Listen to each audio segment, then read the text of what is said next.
ডব্লিউসির সদস্য রাজ্যে দেশে বেশ কয়েকটি রাজ্যে বিধানসভা নির্বাচন রয়েছে। 2024 লোকসভা নির্বাচনের পর কংগ্রেস কতটা আশাবাদী এই যে ফোর্থকামিং ইলেকশনগুলো রয়েছে, অ্যাসেম্বলি ইলেকশনগুলো? কংগ্রেস ভালো ফল করবে, আমরা খুব আশাবাদী। 4টে রাজ্যের নির্বাচনে আমরা প্রত্যেকটি জায়গায় কংগ্রেস এবং তাদের সহযোগী দল নিয়ে সরকার গঠন করার মতো পরিস্থিতি এখন আমরা অ্যাডভান্টেজেস পজিশনে রয়েছে।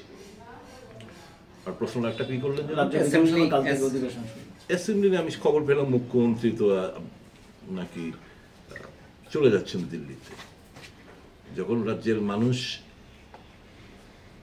হাবুডুবু কাচ্ছে এখনো ত্রাণ শিবিরে, এমন কি আর্জেন্সি যে বিধানসভার মতো গুরুত্বপূর্ণ আলোচনা ছেড়ে, যেখানে মানুষের স্বার্থ সংশ্লিষ্ট ব্যাপার, এত একটা মানে আনপ্রেসিডেন্টেড একটা বন্যা হয়ে গেল, সেই জায়গায় মুখ্যমন্ত্রী আমি খবর পেলাম যে উনি চলে যাচ্ছেন দিল্লিতে, মানে নিজেকে গুটিয়ে রাখছেন। ভয় পেয়ে চলে যাচ্ছেন কিনা আমি জানি না। এমন কি গুরুত্বপূর্ণ কাজ বলতে পারতেন, মেরা असेंबली शुरू हो रहा है, फ्लड का सिचुएशन है, मैं आ नहीं पाऊंगा या मैं किसी और को भेज रहा हूं। মুখ্যমন্ত্রী থাকাটা অত্যন্ত জরুরি।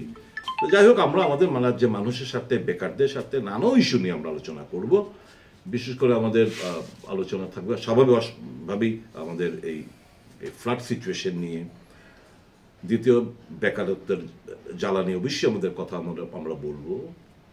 পাশাপাশি বিভিন্ন যে এই দাঙ্গা ফাঙ্গা হচ্ছে বলুন, আপনার মূর্তি ভাঙা নিয়ে বলুন, গন্ডা ছড়াতে বলুন, বিভিন্ন জায়গায় যে ঘটনাগুলো ইদানিং ললেসনেস সারা রাজ্য জুড়ে, এই নিয়ে তো নিশ্চয়ই আমরা কথাবার্তা বলার চেষ্টা করব। Sir, keeping in view the recent development at